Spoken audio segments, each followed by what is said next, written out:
Hello class 8 के student, स्वागत है आप सभी का मेरे यूट्यूब चैनल लर्न लैब में। और आज मैं बताऊंगा आप सभी का जो सामाजिक विज्ञान का मंथली टेस्ट होगा 6 जुलाई को, उसका कुछ most important VVI objective and subjective question.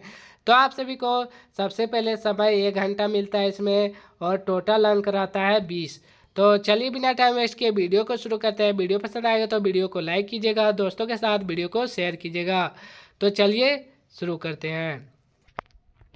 इसमें आप सभी का सबसे पहले सेक्शन ए में 5 ऑब्जेक्टिव क्वेश्चन रहता है 1 से 5 तक। क्वेश्चन नंबर 1 है, बंगाल में अस्थाई बंदोबस्ती कब लागू किया गया था?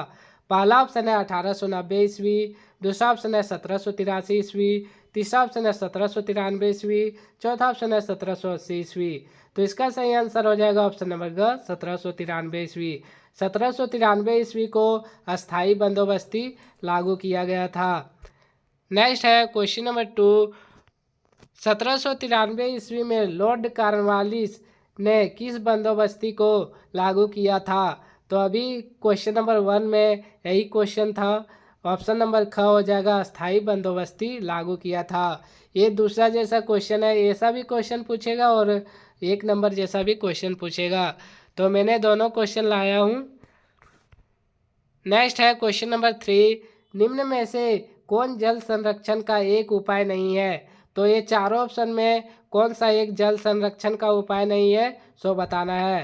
तो पहला ऑप्शन है वृक्षारोपण, दूसरा ऑप्शन है सिंचाई पद्धति में परिवर्तन, तीसरा ऑप्शन है डोबा निर्माण, चौथा ऑप्शन है नगरीकरण।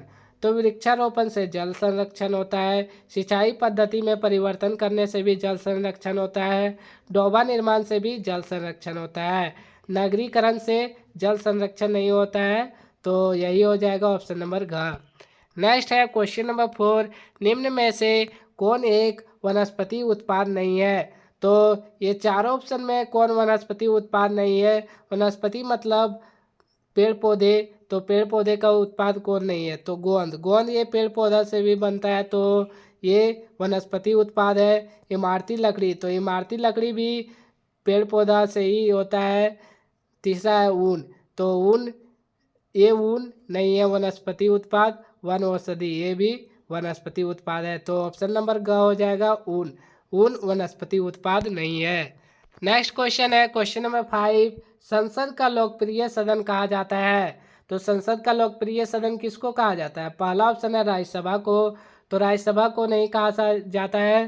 दूसरा ऑप्शन है विधानसभा को, तो विधानसभा को भी नहीं कहा जाता है। तो ऑप्शन नंबर ग है लोकसभा को, लोकसभा को लोकप्रिय सदन कहा जाता है, संसद का लोकप्रिय सदन।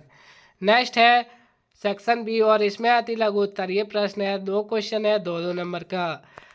क्वेश्चन नंबर 6 है, ब्राजील में नील की खेती किसने प्रारंभ की? तो इसका उत्तर है ब्राजील में नील की खेती पुर्तगाली ने प्रारंभ की। इसमें आप सभी लोग एक शब्द में भी लिख सकते हैं पुर्तगाली। ब्राजील में पुर्तगाली ने नील की खेती प्रारंभ की थी।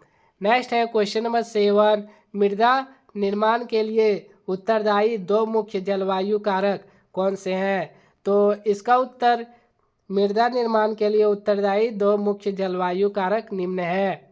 ऐसे लिखिएगा तो आप सभी को 2 नंबर मिलेगा। वर्षा की मात्रा और तापमान, वर्षा की मात्रा और तापमान मृदा निर्माण के लिए उत्तरदायी 2 मुख्य जलवायु कारक है। ऐसे लिख दीजिएगा तो आप सभी को 2 नंबर मिल जाएगा फुल। नेक्स्ट सेक्शन है सेक्शन सी, और इसमें लघु उत्तरीय प्रश्न है, एक क्वेश्चन है 3 नंबर का। क्वेश्चन नंबर 8 है, राज्यसभा का गठन कैसे होता है बताए? तो राज्यसभा का गठन कैसे होता है तो इसको बताना है।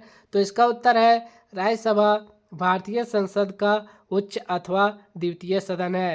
राज्यसभा जो भारतीय संसद का उच्च द्वितीय सदन है, यह एक अस्थाई सदन है। ये अस्थाई सदन है। संविधान के अनुसार राज्यसभा में अधिकतम 250 सदस्य हो सकते हैं।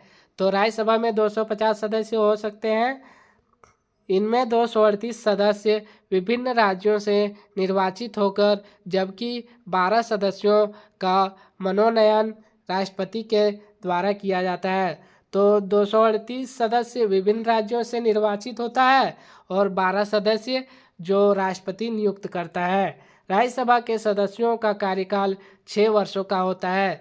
तो राज्यसभा का जो सदस्य होता है उसका 6 साल होता है और लोकसभा होता है जो उसका कार्यकाल 5 वर्षों तक होता है और प्रत्येक 2 वर्ष बाद 1/3 सदस्यों के लिए निर्वाचन किया जाता है। नेक्स्ट है सेक्शन डी और इसमें दीर्घ उत्तरीय प्रश्न है। 2 क्वेश्चन है 4-4 नंबर का। क्वेश्चन नंबर 9 है बागान मालिक और किसानों के बीच होने वाले अनुबंध में क्या शर्तें रहती थी। तो इसका उत्तर है बागान मालिक किसानों से अनुबंध करते थे कि अपनी जमीन के 1/4 हिस्से में नील की खेती करना होगा।